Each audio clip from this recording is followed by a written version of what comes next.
What's up, CHFFL?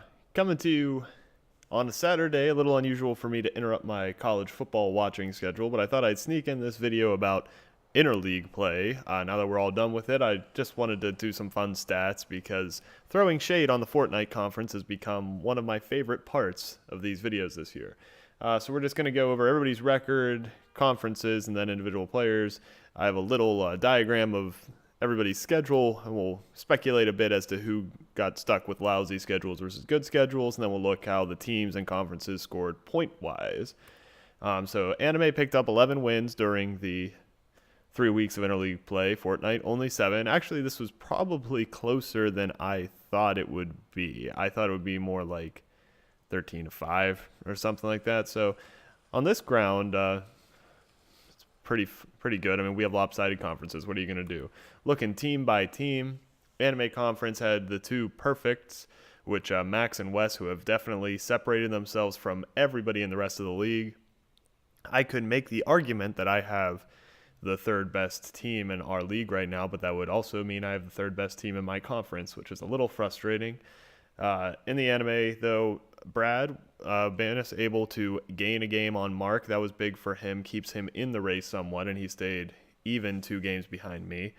In Fortnite, you see Parker probably took the best advantage, gaining a game on Stan and on Swan.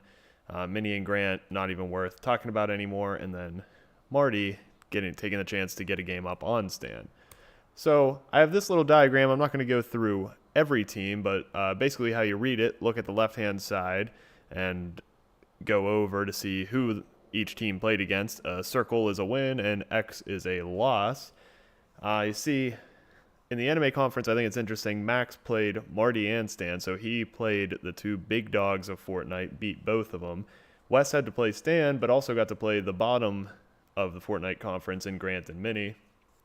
I had kind of middle of the road team, so did Mark, so I'm happy that I was able to pick up a game on him with that kind of schedule. Banis, similar schedule to Mark, although he got the kind of gimme against Grant.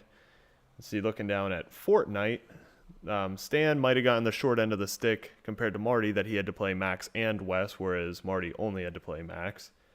Swan didn't have to play either of the big guys, but neither did Parker, and Parker's still able to do better with what he was given. So I'll include a link to this and all the stats I do from here on out in the description. I think it's just pretty interesting to get to see who each team had to match up against and how they did.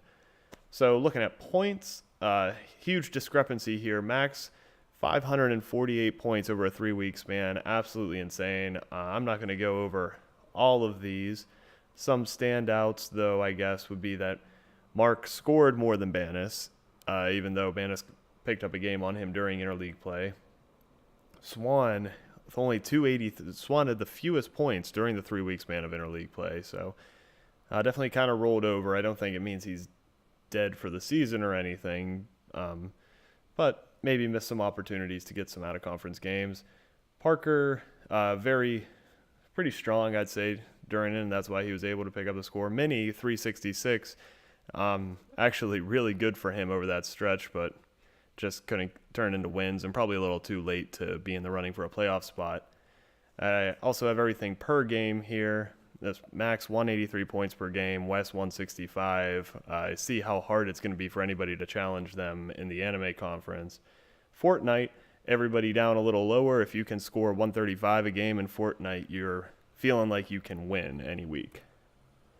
Looking at the conferences in total, Anime put up 2,400 points and some change. Fortnite over 2,000, but not quite 2,100. And Anime team is scoring on average 20 points per game, more than a Fortnite team during the 3 weeks of interleague play. So very safe to say that we have lopsided conferences. I know, just keep repeating myself at this point, but I think it's hilarious, and I will have all of this stuff in the description. We'll see you tomorrow for our regular preview. Thanks for tuning in. Like, subscribe, etc., etc.